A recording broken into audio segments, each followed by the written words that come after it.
Welcome back, everybody, to the second ever episode of Elliot's Overtime Escape with your host, Elliot Maxwell. How are you? Yeah, I'm doing great. So, this is like the best time ever to do this for, on a Friday. So, Yes. Yeah, it's awesome. And Elliot, do you want to introduce our guest to the world? yes, for the very first time, we have a guest on the show, and what better way to introduce Liam to my podcast? Thanks, Elliot. Yeah, second episode. Super stoked to be here hanging out with my friend Elliot and my friend Seth. Got a lot of good things to talk about today, lots in the news, so I'm excited to jump right in. Sweet. Elliot, do you want to talk everyone through kind of how we run things again in case they're new to the podcast? Yes. So for all of our brand new listeners out there, we have a wheel that we will be spinning to with all of our different topics for today's episode, and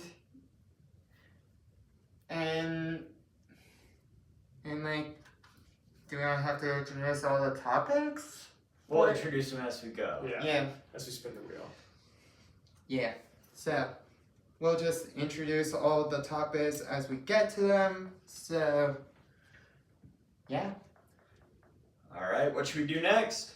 Better spin the wheel Let's for. spin the wheel. Without further ado, I'll first spin.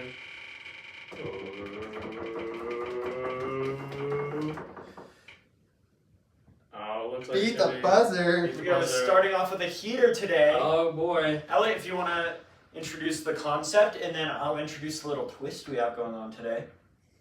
Yeah. So this is our sports trivia segment. Sports trivia, thing. For today, for the episode. So I've got some questions I'm gonna ask the guests and the co-host, and get the thing started. Sweet. Super excited. All right, and then our twist today, loyal listeners, is we have our guest for the very first time ever, and this is also the very first Beat the Buzzer ever. What we're going to be doing is Elliot has 5 questions he's going to ask Liam and I those questions. We're going to raise our hands. He's going to call on whoever's hand he saw go up first. They're going to answer, and we'll keep tally of points. And then I am going to ask Elliot and Liam 5 questions I have, and we're going to do a little guest versus the host's trivia. Ooh. And I asked Alright. 0 questions. And you ask 0 Just questions Wealth of knowledge, yeah. because it's you versus us. Yeah. So if you're asking the questions, the numbers would get all I wouldn't know what to do. So, all right, Elliot, do you want to start with your questions? Yes. You gotta watch us. Make sure. Maybe should it be whoever? Yeah, just whoever raises their hand Yeah. first. Okay. That way. Sounds good. We'll get little red buzzer buttons. We promise in the future. On the way. So the ones that are in bold. Those ones are my questions that I'm asking Yeah. you guys. Yeah, but like me, I'm in the one over here. Yep, that's all you. So, the first question for you guys. What NFL team was the first ever to finish the season with a record of 0-16 in 2008? Liam. Thank you, Elliot. That's got to be B, Detroit Lions. I saw you snuck an A, Cleveland Browns there. That's tricky because they went winless 0-16 in 2019, I think. But this one is B for the Detroit Lions. Man, You lucky. got it. You That got was it, super Liam. right. He didn't know what he's going up against. I did not know what I was going up against. Jeez. So now, question number 2. Which team made the biggest playoff comeback in NFL history by its by defeating the Houston Oilers in 1993. Oh, I'm going to take a stab at it. I'm not 100% confident. I'm going to say A, the New England Patriots. I think you're right. Yes. I kind of narrowed it down. I knew it wasn't going to be the Buffalo Bills because they suck. And have they even won a Super Bowl? They have not won a They have Super not Bowl. won a Super Bowl, so that was my thinking there. The Chiefs were not good yet, and then it was between the 49ers and Patriots, and I don't think that was one of the 49ers' glory eras, so pretty confident in that. Sweet. Who was the first tight end to be inducted into the Pro Football Hall of Fame? I'm going to take a stab at this one. I'm going to use process of elimination. So it's definitely not D, Tony Gonzalez, because he was much later. I'm thinking Mike Ditka, maybe, but my final answer is going to be A, Ozzie Newsome. Ooh. What are we thinking, Elliot? Am I right? You're Oh, right. yeah. Oh, yeah. 2-1. That's 2 to the guest, 1 to the host. Which Neil Diamond song is played in the 8th inning of every Boston Red Sox game at Fenway Park? Oh. Oh, man, this is I know unfair. this one. Elliot, why would you put in a Boston Red Sox As a question? New England man himself, this When- has to be C, Sweet Caroline. Oh, Jeez. no. Yes. I can even sing it if you want, Elliot. God, Should we do a no! quick sing it? I Elliot, think do you we want to sing it with him? should. And you can do the bump, bump, bump. Ready? Sweet Caroline. Bum, Bum, bum, bum. Oh man, Elliot, that one was a blunder putting that What in. annual 200-lap stock car race is NASCAR's biggest event? I am fairly confident that this is C, the Daytona 500, A, the Indianapolis 500. That's IndyCar's big thing. Coca-Cola 600, pretty cool. But I'm fairly confident that it is the Daytona 500. Yes, Dad, you're right. You got it right. All right, and then we're going to get into my questions ASAP. For number 1, Elliot, we're down 2-3 right now. We need a comeback here. I need to see that hand go up really quick. Who holds the record for most career sacks? 200 in the NFL. Ooh, I think I saw Liam first. So this one's also a tricky one because everyone's going to think it's C, Lawrence Taylor, because he was so good. But he didn't have as long as a career as Reggie White did. So I'm going to go with B, Reggie White, for the 200 mark. Ooh, unfortunately, that is incorrect. What? Oh, man. Unfortunately. It's very close. Hopefully it's not Lawrence Taylor because I look like a big dodo brain. Elliot, do you have any guesses? Kevin Green. Kevin Green is also not the answer. I'm going to bring it to a round 2. Whoever can raise their hand first. Who do you think it is? Well, if it's Lawrence Taylor, I'm going to look like a big dodo brain, but I'm going to go with D, Bruce Smith. You are correct. It is Bruce Smith who holds the all-time NFL sack record with 200, followed closely by Reggie White with 198 and Kevin Green with 160. Ooh. Yeah. I was 2 So sacks you were off. 2 sacks off. off. Tell him to come out of retirement. I know, all I'm saying. right? Out of don't- retirement, yeah. 3 sacks. I know. Can go back to retirement. All right. For our second question, who was the first player to rush 2,000 yards in a single NFL season?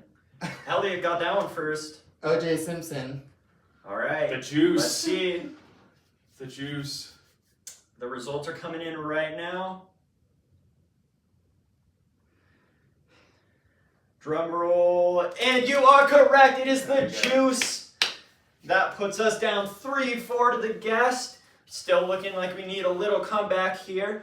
For that reason, I'm going to ask, who is the only player in the MLB to hit 2 grand slams in a single inning?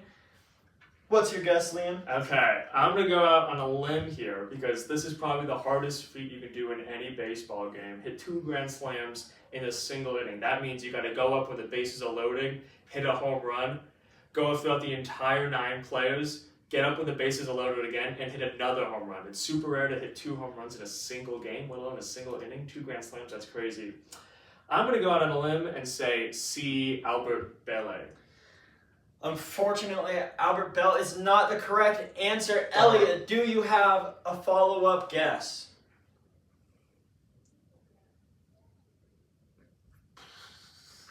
Players.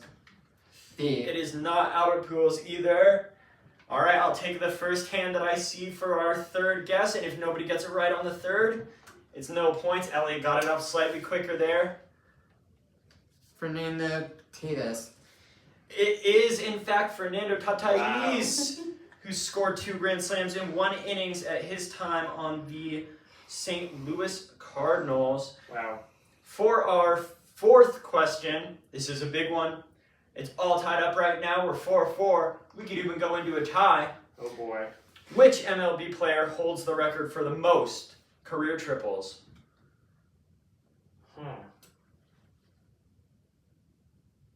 Take your time. Think really hard about this one.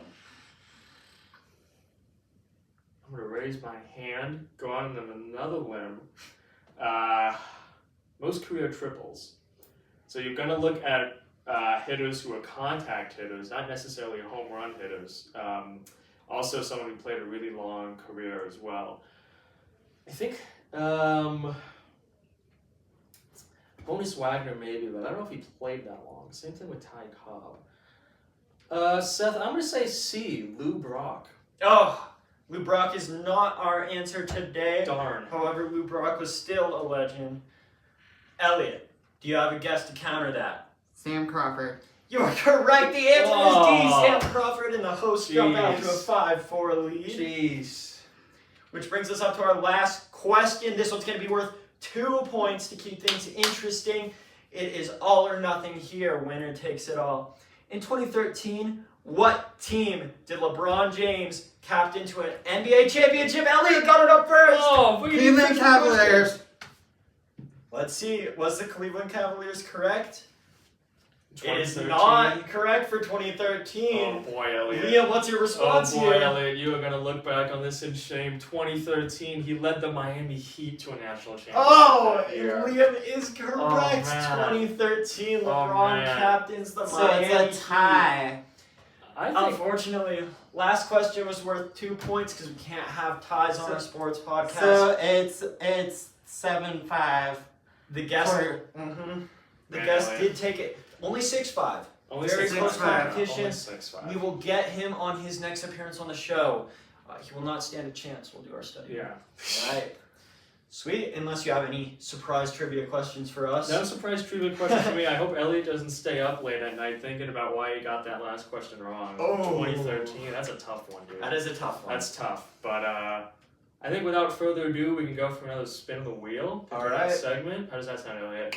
Yes. Should we spin this wheel? Let's take a spin of the wheel. I'm hoping for some division rankings here. I'm antsy to talk football. Oh, and I'm gonna get it. NFC divisional rankings. There we go. That's what they call manifesting, I believe. Looking good. All right. Let's go down. We have them pulled up. We just got to do a little shifting around.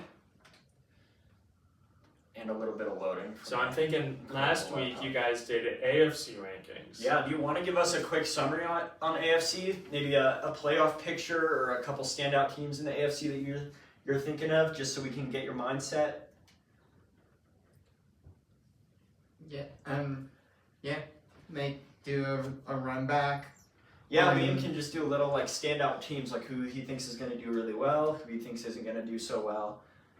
Yeah, I can do that if you want me to. I'm really excited about the Jags this year with Liam Cohen as their new head coach. No bias there at all.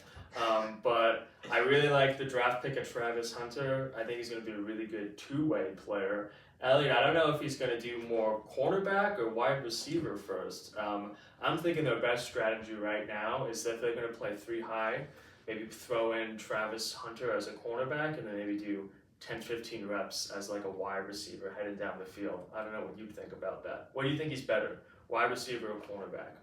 I think they'll just use him as like the rotate him as like wide receiver, but then also like put him in as a corner, like just like rotate him from wide receiver, cornerback, like because we'll be facing them towards the end of the season, so Broncos are gonna be fired up to get the win come the end. Yeah. Yeah. I think Cincinnati is going to be up there fighting for to make the playoffs, but like I think Denver Broncos are going to slide their way into the number 1 seed for the AFC West. Ooh, and that's a hot take. And We had then a lot of hot takes last episode. and then we just like go send the Chiefs to the 3rd spot and send Chargers to number 2. Like, ooh, the Chargers are number 2. And Elliot, while we're talking about it, I initially ranked AFC West, Broncos, Chiefs, Raiders, Chargers. However, I'm going to make a change. I think Kansas City is going to win the AFC West. I don't want them It's to. gonna be I hard. want the dominance to end, Yeah. but they're getting that pass attack back this year, and that is really scary. yeah, but Rashee Rice is on a 6-game suspension. It could be the end of the end of the dynasty could be coming from Rashee Rice being suspended, and then Mahomes will be going downhill, and then like let's say Buffalo wins Buffalo and Denver. Buffalo takes on Denver in the AFC West Championship, and then Denver wins the AFC West Championship game, and then the Super Bowl could be ours for the taking 10 years after our last win. Well, it's a good thing I wasn't here last week to talk about the AFC, because I would have spent the entire 10 minutes talking about my boys, the New England Patriots. Oh, the Patriots. All right, but Patriots are like gonna they're gonna do well. They're gonna do well, but like They're gonna do well. they will They still be scare me a little, they'll still be Good rookie running back. good. Better O-line, more weapons. Yeah. They scare me a little. I think the Chiefs will take a step back. I don't see them being a 15-win team like they were last year. I do not see them losing the AFC West. 10-7. I think 10 to 12, 10 to I 12 would see be them. maybe 13. I see them maybe 11 13, 11 to but 13 win Yeah, team, and I 13. see them just edging out the Broncos. But Yeah. that's. but I mean, the AFC West to me is like the new NFC North. All those teams are scary in their own way. yeah, All those because teams Las are Vegas is going to take a step forward, but they're not going to get out of the hole that they dug themselves in because of the defense is Yeah. horrible. Yeah. Defense is horrible on the Raiders, and the offense looks like the Broncos are gonna go buck the Raiders for the win for the 2 wins. Yeah. Broncos country. Yeah, well, today we're talking about the NFC. Yep. What better team to start off with than the reigning Super Bowl champions, Philadelphia Eagles. So, Elliot, I'd love to hear your opinion on this one. Are we thinking repeat success or a little bit of Super Bowl hangover for the Eagles this year? A lot of returning players back. I think their left tackle just got on IR, though. I think Lane Johnson might have just Yeah. hit the I was injury hearing that. reserve. Yeah. I think Johnson. Yeah. I think Philadelphia is going to be like Super Bowl hangover because because they won it and some other team needs to get to the Super Bowl They're other gonna, than Philadelphia Yeah. and Kansas City. they're gonna have a slump year just to let everyone have a chance. They got a target on their back this year, too, I think. And we play them in week 5 and Denver Broncos are playing them game number 5 after the Raiders. Yeah. All right. I think let's do a little 4-to-1 ranking. We'll go one person at a time. You'll say your fourth, your third, your second, and your first team in each division. So who you think is going to get last, who you think is going to win, and then we'll kind of talk over why you made those decisions because there's going to be some hot takes in here. Elliot, why don't you go first as our host? I think the Dallas Cowboys are my fourth. Mm-hmm. Okay. All right. Any explanation? No, because they literally Carry Dallas Yeah. Cowboys just suck all the way. Yeah. And then third I've got the Commanders. Wow. We're gonna have to talk about this one once you give us your And times. then New York Giants as my second, and or like Philadelphia Eagles as my second, and New York Giants as my first. Giants winning the division. Giants What a win. prediction. Wow. I think you need to elaborate a little bit on the Giants. Yeah, we need to talk about this. Because I am higher on the Giants this year. I will say I have a lot of faith in Jackson Dart. And Russell Wilson is a skeleton of a human being, but is there to kind of coach or be at least there until Jackson Dart takes over. But share with us your thoughts about why they're going to win the division. Because I All think those teams in that, jeez. I think the Giants are just better than the Commanders, in my opinion, because they've got a mix of youth and experience from like having a veteran to a young guy that's learning the ropes of the NFL. Like that's how you're supposed to learn it, and then you'll have Russell Wilson will be sent to retirement or sent out to pasture. Out to pasture. Oh no! It's about time. It's about time. Russell You know what? Wilson's Yeah. going to pasture. Yeah. It is what And it is. then Jackson Dart will take over like when he's ready He's for. out of pasture. When he's out of pasture. I When think he's- that's a little bit of Broncos hate from there because you did so bad with the Broncos. You just want to see Russell Wilson take out the bag. Because Taking a Yeah. back. Yeah. Wow. What I will say as well in defense of the Giants, because this division is giving me more pause than I feel like it should. That D-line is scary. Dexter Lawrence, Abdul Carter, they have a couple other really good guys. Their secondary is made of jello, but that D-line is scary in New York this year. I'd be interested to see what they can do. Yeah. With the set, is there anything else you want to talk about? NFC East? Oh, I have another question for you. Commanders third. That's Big step back. I mean, to be fair, the Eagles are above them, and then the Yeah. Giants is the crazy pick. because Commanders have got a young guy, don't have a veteran that could have bumped it up to number one. That and I think the Commanders are going to take a step back, take a downward, like, they got to the NFC Championship game last year, but I just don't feel like I think like the Eagles and the Giants are up above them in my rankings because I just feel like the Commanders need just a veteran quarterback to come in and show Jaden Daniels how to do better to get to the NFC to win the NFC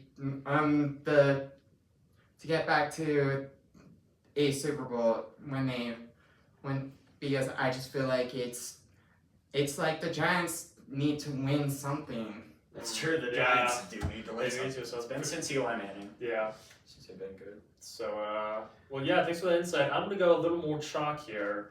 My fourth, obviously, would be the Dallas Cowboys. I mean, trading away Micah Parsons. We'll have to talk about that. That's Yeah. going to be in our news Yeah, segment. I That's big won't news. reveal anything else, but I mean, he was really the cornerstone of that defense, and now that he's gone, they don't got any run game going on. I mean, Dak injury history, plus he's a year older. I mean, I guess it's a good addition getting George Pickens in there as the wide receiver 2 next to CD, but I think those skill sets are pretty similar, and it's just a really up-and-coming division. You got the Super Bowl winners in the NFC East as well, so I think it's going to be a really, really rough year for the Dallas Cowboys. So they're my last place finisher. Third place, I'm going to go with the Giants. I like Jackson Dart looked good in the preseason. Malik Neighbors obviously looks very, very good. He's going to be a budding superstar. Like what Seth said, you got D. Lawrence and Abdul Carter. Although Abdul Carter, for a third overall pick, he's been looking not the, maybe not exactly what you want out of the third overall pick, at least in the preseason. But he'll work on that. He's got such immense physical gifts. that guy. So it won't be as bad as last season. I don't think a huge jump for the Giants this year. Maybe a 5-win team, 5-6-win team. I'm going to put the Philadelphia Eagles as my second team. I think they're going to be, again, good this year, but I'm always a believer in the Super Bowl hangover, especially for a team that has been sort of at the top of the mountain and then lost to the Chiefs. I think this is going to be such a big feeling for them, and then that Lane Johnson injury is going to be a killer. Saquon, I mean, he had a tremendous year in 2024, but his injury history, and he got lots of touches. There's some tread on those tires for Saquon. But still, I think a 10 or 11 win team can sneak into the wild card, no problem. And then my NFC East winners are easy. Washington Commanders for me. I'm a big believer in Jaden Daniels. I really like what they've done with that defense. Sneaky good unit in 2024. They got some good pieces with Bobby Wagner there now. I like their run game. Their run game has looked good. Scary Terry extension, 3 more years. I just love the way Cliff Kingsbury runs that offense. I think Jaden Daniels is he's going to be the next big thing, the next Lamar Jackson, in my opinion. I think they're a 12-13 win team. I think they have a really good season. I think they make a deep playoff run this year. So that's my NFC East. You boys want to say anything about my predictions? Elliot, what do you think about it before I chime in a little here?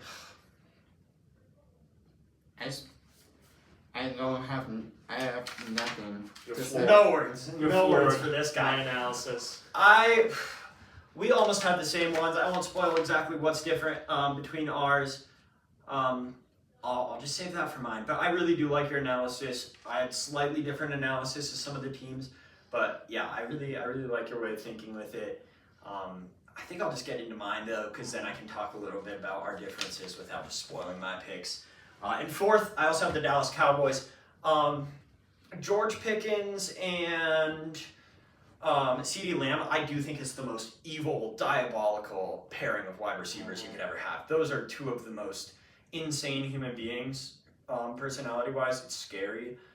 And I actually do think that that's a really good pairing. But there's still no run game at all. The run game is still an injured Dak Prescott. That's like their best running back.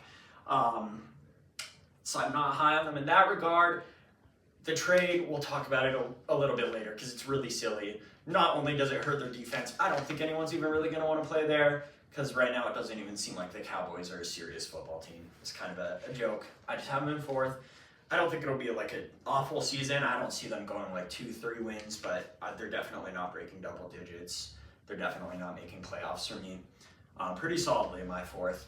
My third, also the Giants. I'm higher on the Giants than I am on the Cowboys. You know, Russell Wilson's old, but the one thing he still has is a really accurate moon ball. Malik Neighbors is good at getting separation down the field. I think that's pretty lethal. And then if he's ever not performing, Jackson Dart was looking pretty good for a young quarterback in the preseason. So I have a lot of faith. I'm really high on Jackson Dart right now. I could even see them maybe crawling up to second in this rankings, but just off consistency, just off lineup, I have them in third for now. And then where we differ, I have the Commanders in third. I want them to be in first. Everything in my heart says they're in first, but I think if you just look at the lineups, that defense is old. That defense is archaic right now, and it scares me a little. You just have to think injuries. I mean, look at what happened to the Lions last year. Their defense isn't necessarily super old, but when they were healthy, they were really good. Defense fell off a cliff. They lost to the Commanders in the playoffs. I think a lot of it's going to be health for the Commanders, and then a lot is going to be Jaden Daniels. I have a ton of faith in him, but I had a ton of faith in C.J. Stroud. C.J. Stroud has single-handedly put a lot of doubt into my mind about second-year quarterbacks. Now that the tape is out, I'm a little worried. I still think in the future, he's going to be a superstar. I still think he's the next Lamar Jackson. But I think with some tape out on him, with some tape out on Cliff Kingsbury, I'm a little lower on the Commanders than I am on the Philadelphia Eagles. I mean, you mentioned the Super Bowl slump. I do think it's a real thing, but they destroyed Kansas City in the Super Bowl. I'm surprised they didn't start playing backups halfway through that game. I'm surprised. I mean, was Kenny Pickett out there taking snaps? I think he took it last week. Yeah, I think he was in the fourth quarter. I think that Kenny Pickett out taking snaps in the Super Bowl. So I'm still just, that lineup is still just so insane. The Lane Johnson injury, being on IR is a little worrying, but he'll be back at some point. I think Saquon still has a lot left in him. Jalen Hurts, I think there's a lot more pressure on this team this year. That's my one thing. It's going to be a lot of this is on Jalen Hurts to show that he can throw the ball because people will be defending the rush more now that they've seen it. The tape is out on Saquon Barkley and the Eagles. People are going to be defending the run a lot more. I think they're going to take a little dip. I still see them just edging out the Commanders, but it's close. It's neck and neck. I'm probably neck and neck with them too. Yeah. They can go either way for me, yeah. It's a tough division, honestly. Yeah, the division went from being really obvious last year, like 2 teams are going to suck, Yeah. 3 teams might even suck, to this year it's a little competitive, not it's a little as- spicy there. It's no gray area. Any final thoughts on the NFC East, Elliot, before we head to our next division? No. Alright, why don't you lead us off with the NFC North? This is going to be a fun one. Oh, this one, like, I'm antsy right Yeah. now. So much is happening in this Ooh. division.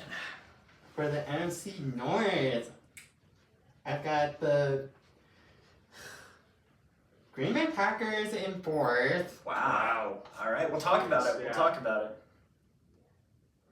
and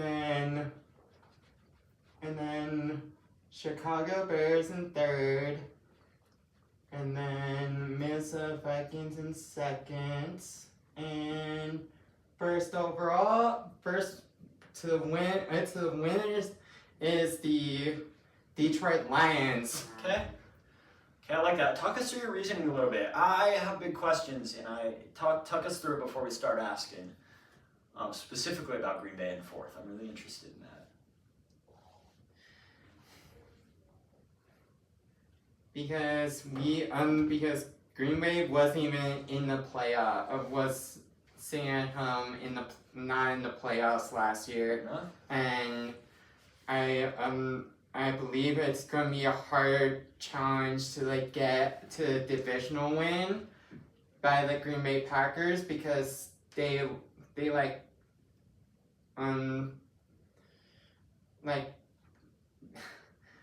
and we'll talk about Micah Parsons, later, I just think that Green Bay is gonna be sitting in the bottom,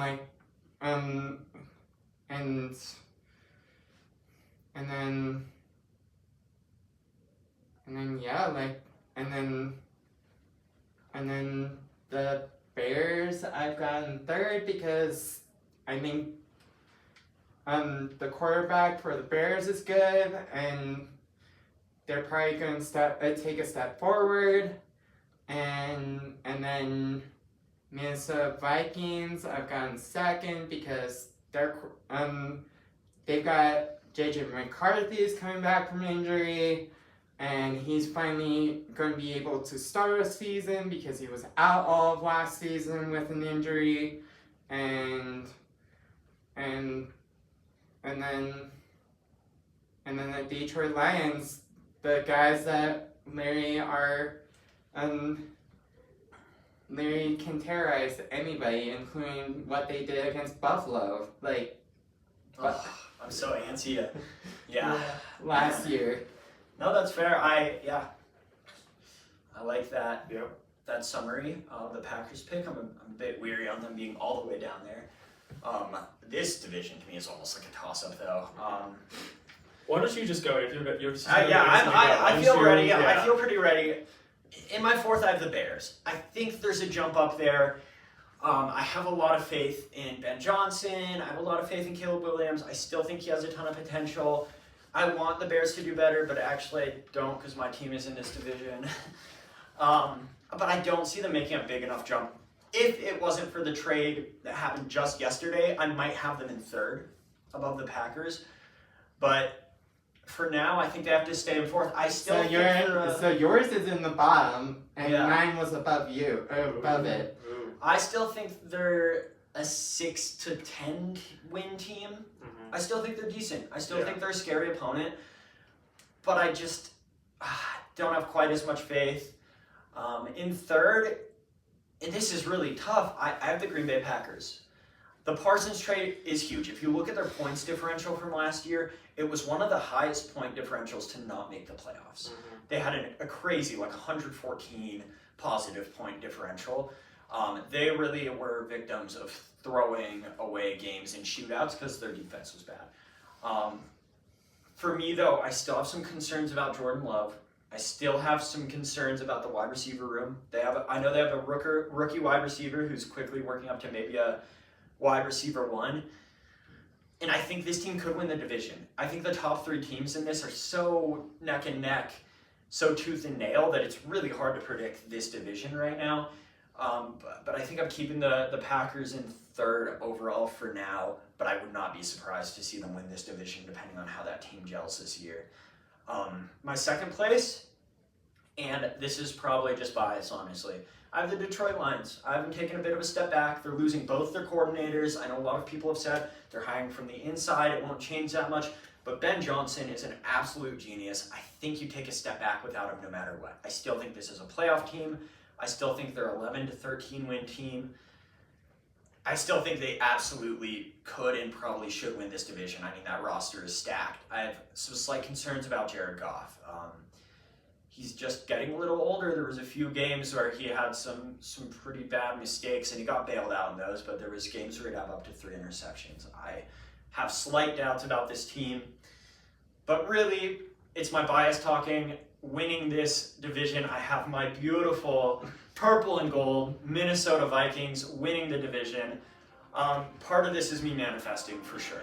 But I think if J.J. McCarthy plays as good or better than Sam Darnold with the additions that they've made, with the defense taking a slight step forward, I could see them running away with this division. Not running away with it, but winning it. I think this division's going to be extremely tight like it was last year. But I'm high on J.J. McCarthy. I mean, he's just a really accurate, really calm passer. He can use his legs a little more than Sam Darnold. I think this offense just becomes even more dynamic. Only worries are Jalen Naylor having an injury at the beginning of the year, and Jordan Addison, of course, having a 3-game suspension. It's not ideal. But I'm high on this team. They brought in a new running back to back up Jones, which I think is really, really important for them. They can split snaps now. I think that's going to make the run game a lot more dynamic. And I think overall, out of these top 3 teams, I think they're really neck and neck, so I might as well pick my favorite. Yeah, no, I'm going to be very similar to your rankings as well. I might as well jump into mine. We have the same 4th. Yeah, Chicago Bears. I mean, it's just a tough division. Any other division, I think they could win. Yeah. It's you got a new head coach with a 2nd-year quarterback. There's so many mouths to feed in that offense too. It just seems so much more disjointed. I do like Ben Johnson as an offensive coordinator, as a head coach. There's just so many question marks in a division like this where a Sunday night game where winning field goal wins you a game, it could at the end of the season win you the division because that one game can make so much of a difference. So yeah. I just know that what I know about the Chicago Bears, I think they're going to finish 4th. They could still be a 7 or 9 win team. It's just that's where I am right now. Bit of a surprise to my 3rd team, the Detroit Lions. I think losing both your coordinators is a much bigger deal, not only because I thought they were great, but I also think their head coach, Dan Campbell, is more of a CEO than an actual, in the field sort of guy. I think he's great at what he does, but I think he was benefited a lot by both Glenn and Johnson, and that's going to be a really tough transition. You got Hutchinson coming off of injury. Jared Goff, like you said, has some big question marks. I mean, I know he's super, super accurate, but in clutch games, it's hard to trust him sometimes. He'll just throw 3 interceptions in a game, and I don't know if the defense is always going to be there to bail him out. The running game, again, is superb. The defense, too, I've got my questions about the secondary as well. I wouldn't be surprised if the Lions lost 4 more games this year than they did in 2024. I think they can take a big step back. My 2nd team right now is the Green Bay Packers. I love the Parsons trade for them. I think they had a sneaky good defense in 2024. they're establishing the run. I think Golden is going to be that missing piece that wide receiver room needed. They didn't have a true wide receiver one. They were all sort of like gadget wide receiver 2, wide receiver 3 guys. I think Golden, if he can step in and be that alpha, then everyone else can gel a lot better at those specific roles. Big question right now is Jordan Love. He's shown flashes, but he's also shown some signs that he could not be the guy or the guy that could take them deep to the playoffs. So I'll give them the benefit of the doubt right now because he hasn't really had a true wide receiver one yet. This team hasn't had one in years. Since but Adams. yeah, since Adams. And my first team, the Minnesota Vikings. I don't think you move off of Sam Darnold if you're not confident in JJ McCarthy. Jefferson, say what you want. He's the best wide receiver in the league right now. Addison is a great wide receiver too. I love their head coach. I love all their coaching staff. The defense again was a good unit last year. I just really like the way this team plays. I think they got some side. They had the wrong ends of some games last year, and I think McCarthy. I'm a big believer in having your rookie quarterback sit for a year behind a guy like Donald or a veteran on the ropes.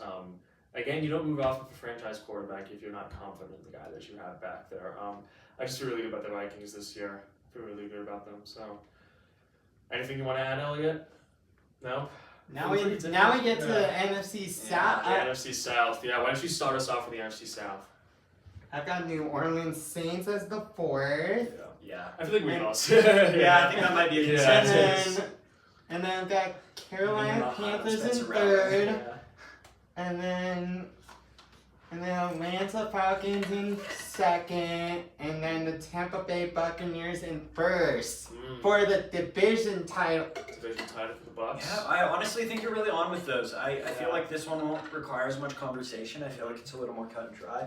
Because it's like the same stuff. Because Tampa Bay did win a Super Bowl back in 2020, back when they got back when Kansas City was like they won over Kansas City in the Super Bowl during the pandemic.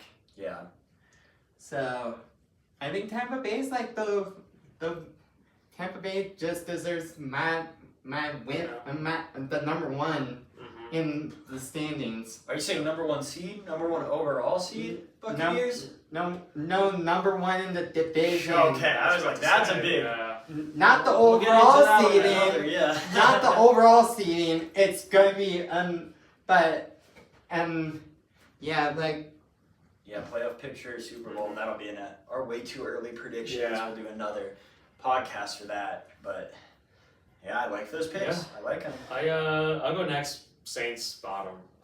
Wouldn't surprise me if this is a 2 or 3 win team. They just got so many holes. And Spencer Rattler was named the quarterback. Yeah, Which is I think Starting quarterback. I think everyone on that team. I mean, they just need good draft picks. They need to free up some cap space. I think this is gonna be a lost year for the Saints, but they need it because they've always finished like 7th or 8th worst team in the league, and they haven't got a really good draft pick. So I think next year Alvin Kamara is going to leave the Saints and go to Denver. Yeah, to get to Denver. To get to Denver. Yeah. So won't spend too much time with that. Yeah. I'm gonna say. I'm gonna go Buccaneers 3rd. Okay. I don't like the loss of Liam Cohen. I like Baker Mayfield. Is he gonna take you deep in the playoffs? I mean, I don't know. I'm not super high on the Bucs this year. I think that they 10-win team last year, but really once you sort of get into that roster, it's hard for me to. Especially and the Denver Broncos schooled the Buccaneers last year. Yeah. I'm gonna put Bucs 3rd just because I'm really high on the Carolina Panthers this year. I think Bryce Young is going to take a big step forward. Their new quarterbacks and offensive coordinator, I think, does a really, really good job of struggling quarterbacks. He did the same thing with Sam Darnold a couple of years ago or last year. Love Ted McMillan. I really like what they're doing on the offense. And I think they've got good draft capital as well. They got some good draft pieces this year. So I'm going to put Panthers at the 2nd. It's a toss-up between The Bucks and the Panthers, but my first overall team are the Atlanta Falcons. I think they're going to win the division finally this year. I'm a big believer in Michael Penix. Yeah, They got Penix. some great weapons. I love Bijan. Defense wasn't too bad last year. I love Jesse Bates playing that free safety, running around all over the place. So I think the Falcons are going to be good this year. I think they're a double-digit win team. Have a winning division. Okay, I like those picks. I'm a little different in some of these, but the Saints obviously last.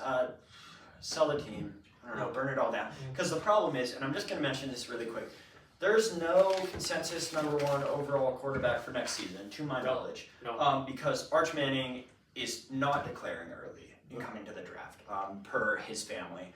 So that's a bummer for the Saints, because if you win, I don't think you're even looking at a good quarterback, but if you lose everything. Third, I do have the Carolina Panthers. I'm really, really high on that offense. I've loved Bryce Young. I've been a big Bryce Young advocate since he got in the league. Ever since he was being called a flop, I've always thought he has it in him. I still think he has it in him. But that defense is made of paper mache. Trading Adam Thielen back to the Vikings could spell a lot of confidence in that wide receiver room. But at the same time, I think he would have been a good vet to have around to kind of coach up Ted McMillan. I ton of faith in the offense. I still think they're going to be a decent team. No faith in that defense. I think they're going to be in shootouts a lot, and it's just tough for them to be in shootouts because I don't think they really have a shootout roster. Yeah. They're not like a Bengals, where they have the best offense in the league, debatably. So not super, super high on them as a whole unit, as much as I love that offense.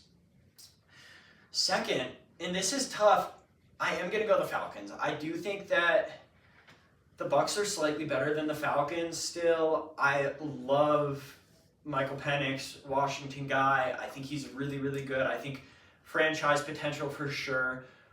But I just don't have quite enough faith in them to win the division. I think they're a wild card team for sure.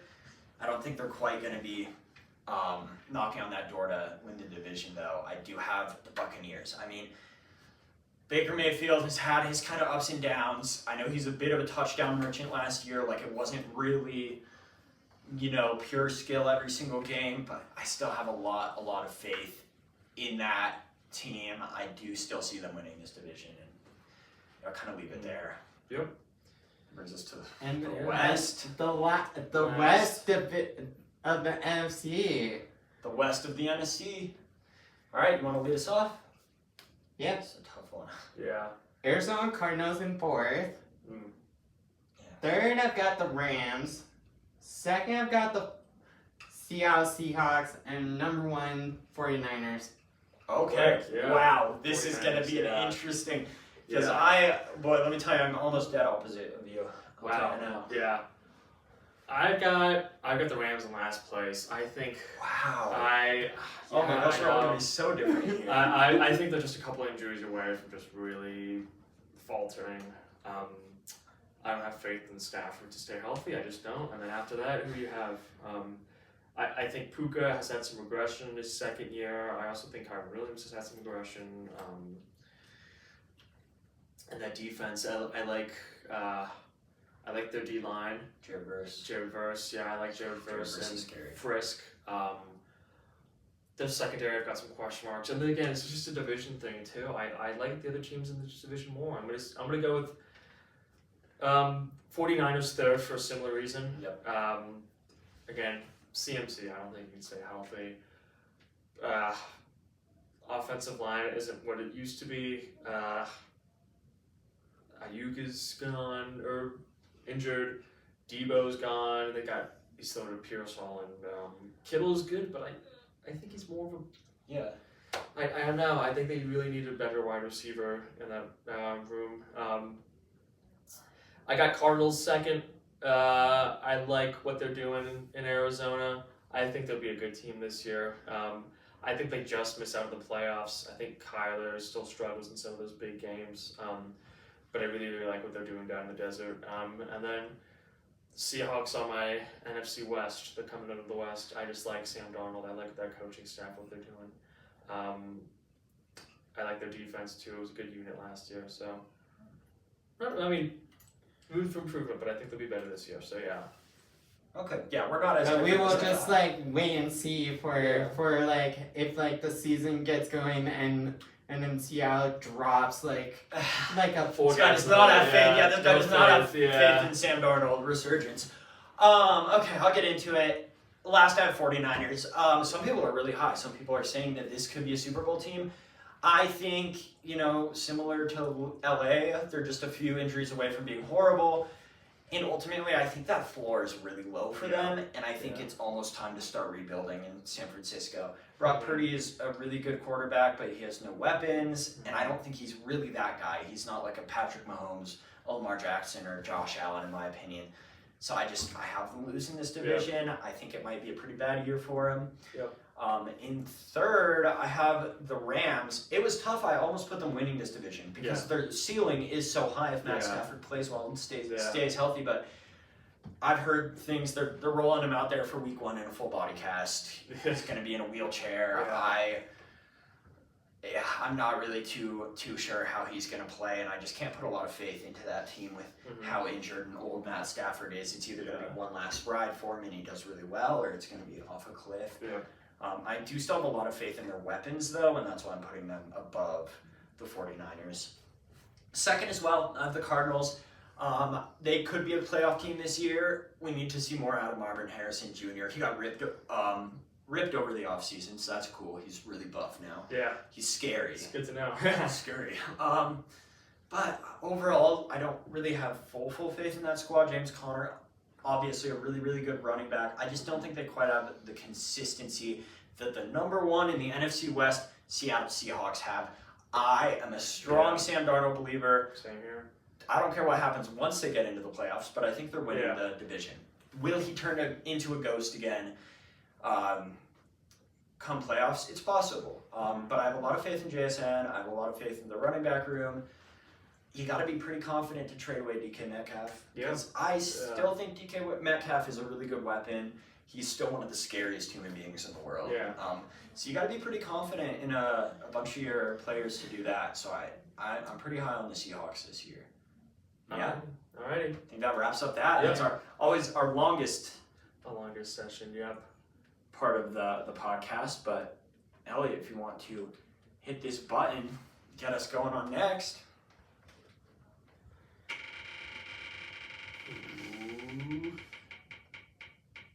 Walter. Walter, this one's pretty much just you. Yep. You're educating me into that right now. Yeah, so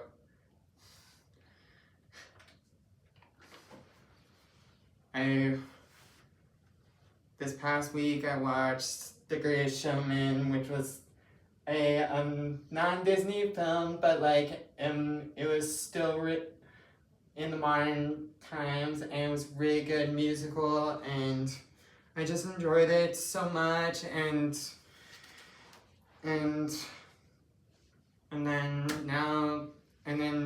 another piece for, like we talked about last week, about the Zootopia Bears Together, replacing the Tree of Life, replacing the show and the Tree of Life at Animal Kingdom. Yeah. For coming this winter. So yeah, I read a little bit about that. I'm really interested to see what happens with that. I really honestly like Zootopia. I like the art style. I think it's a fun series. Excited to see what they do with that. Yeah. How do you like Hugh Jackman's singing? He's very people have strong opinions on Hugh Jackman and his vocal abilities. I think it's like a 10. A 10. A 10. Wow. You hear it here first, Yeah. ladies and gentlemen. A 10 out of 10 for Hugh 10 out of Jackman 10 for Hugh singing. Jackman. I don't think I'd go that high. I think he's good. He's I liked him in Les Mis. I liked him in Oklahoma. Yeah. And he was in Deadpool and Wolverine. Yeah, for did he sing in those? No. Oh. You should have. But That would have been very but but like if if Disney ever makes The Greatest Showman 2, they should have all the original cast back and add some more and have some actresses from like Disney cameo in The Greatest Showman sequel, just to like show that it's because it was because it was made pre Disney Disney bought Fox in 2019, Yeah. so that's why it's like, and Disney's just sitting on a gold mine for movies. My only question is would they do a sequel of a movie that's such like a concise story, if you know what I mean? Like, does that story not predate? Is that not based off like a book or anything? I'm not sure. Is that based off a original? book? Yeah. It's just not about Disney to do sequels of very concise stories. Yeah. I think it's like a book, but like they should have the original director back for the sequel because they're saying The Greatest Showman made a lot of money for Fox back in 2017, so like Disney's sitting on a gold mine of movies waiting to like get greenlight a sequel. Yeah, that makes sense. And then now we'll be moving on to 10-minute drill. Oh, we got a spin, remember? We're gonna spin, maybe it is 10-minute drill. Is it the prediction of the year? Oh no. That could be our flop of the week. That prediction was a flop. That prediction might be our flop of the week to round it out for the week for this episode. We still got a couple segments. Yeah, we'll pile drive through flop of the week because there's really not a ton happening in the flop world. In the flop world, in the sports world, flops wise, there's not a ton going on. I put down both Sanders brothers, Shiloh and Shador, in the third week of the preseason. I do think that Shador was like a little bit set up. He was never going to be successful in the situation he was put in. And I do actually feel for him. I think he could honestly be a good system quarterback, but I think his actions have put him in a place where he's not super popular in the NFL right now. And I feel bad for him for that, but I do still have to give his performance a flop. He's not very good. They shouldn't have pulled him out of the game, though. Mm-hmm. If you want him to develop, you got to get him to play snaps. Preseason doesn't matter. I don't know what Stefanski's doing with that, especially with a guy that they caught hours later. I think that's ridiculous. And then Shiloh is just funny. Getting a contract with the Buccaneers and punching a dude in the face and getting cut and going to the CFL is that's what I read that shooter got picked up by the Eagles. Who did? Shiloh got picked up by the Eagles? Huh. There's faith yet for his career. Yeah. Could be best decision of the week if they go to the Super Bowl again. Shoot. Go from flop to glory really fast with that. Anything to add for the flop of the week before we go into the final segment? Spin it just for fun. Before we get to this final segment, I want to shout out my New York Mets. They've been flop of the month, but they've been playing well the past week or so. So maybe. And you'll have to research Zach Pickens. Listen, if we want to talk about flop of the year, we're talking about the poor old Colorado Rockies. The Rockies, yeah. What a hopeless team. What a hopeless, horrible team. All right, well, last segment, 10-minute drill, maybe a little bit of a abridged version. But and a little bit. We're just running through it. Concerned about time. We kind of go with the flow around here. So, first thing I want to mention, we just have to talk about it. We have to get it out of the way. Jerry Jones is the worst owner of a football team ever. Who trades a franchise player like Micah Parsons for 2 rounds to a team that you said took your worst loss ever to? Ridiculous. I could not be more mad at Jerry Jones because that's also our division rival, my division rival as a Vikings fan. What a choice decision. That team, I wouldn't be surprised if I saw more people request trades because if the ownership is doing that from on top of me, I'd be upset about it as a player. So. It's I think there's a tale of two. Like my Patriots, Robert Kraft is probably the best owner because he lets his employees and all the staff do their own work, and he's just there to support. Jerry Jones is the exact opposite. He's trying to mingle his way into all these different things, and it just makes a toxic environment. He's Mr. Fix-It-All, and he thinks he can do it all by himself. And at the end of the day, these are adults you're negotiating with, and people's livelihoods that you're putting on. And all the players' families are like. It's big ego. Yeah. I mean, his ego shows. I mean, you saw how he handled like the contract negotiations that were happening, telling his player that he shouldn't have like his manager in the room. crazy. You can't have your agent in the Yeah. room, blah blah blah. It's never gonna work out. Somebody in that organization needs to tell them to sell Yeah. or to take a step back and not deal with contract negotiations. Because what a mess. What a Dallas. mess. What a mess. Anything you like to add, Elliot? Yeah. No. No. And Alright, then read us some of our headlines here. Yeah. Travis Kelce will be his last season in the NFL following engagement to Taylor Swift. Could retire after this season, wants to go out with a bang and win another Super Bowl. Christian Pulisic returns, but Weston McKennie left off U.S. men's national team roster for friendlies. Tell us a little bit about that one. You're Yeah. the soccer guy here. Tell us a little bit about how you feel about that decision. If I was a soccer player not having been called up to the national team for because the World Cup's happening in a year's time, and what better way to prepare yourself more to get ready for the World Cup than by having Weston McKennie called up to the national team, but be like a training player, call him up for a training roster and then Captain America returns. That's a nickname for Christian Pulisic. Yes. And then I'm just like, why? I would be upset if somebody would be in that position to have one person at the camp, but one person left off, and especially because Weston McKennie is probably doing great with Juventus at training, and he should have been called up to be as a camp player, but training like all the women's camps do is they have the normal roster, but then they have training specific, where they would be having players brought into camp for just training purpose. And then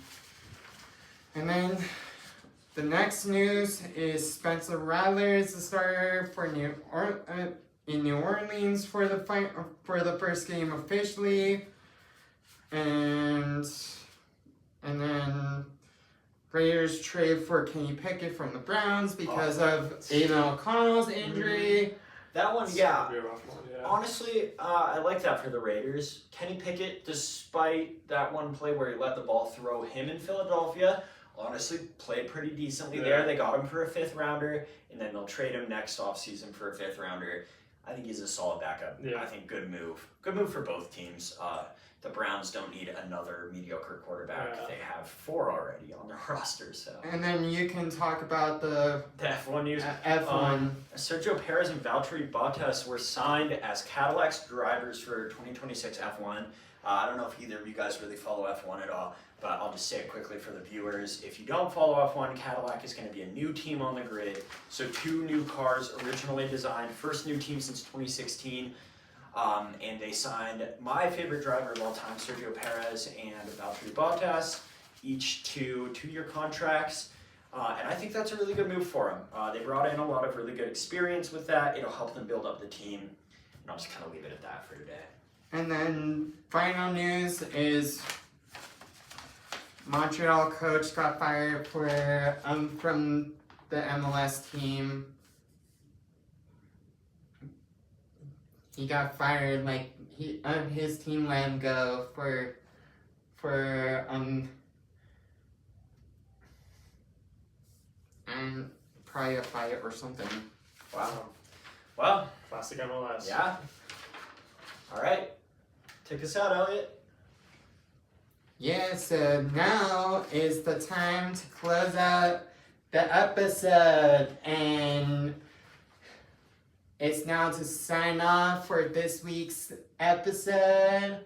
Thanks for everyone to listen to this week's episode, and hopefully, yeah, I'm your host, Elliot. It's Elliot's Overtime Escape. It's me, your host, for this week's episode, signing out. And can we get one quick round of applause for Yeah. our amazing guest, Liam, this week. Thank you, Liam. Appreciate you guys having me. It's We a lot will- of fun. See you guys next week.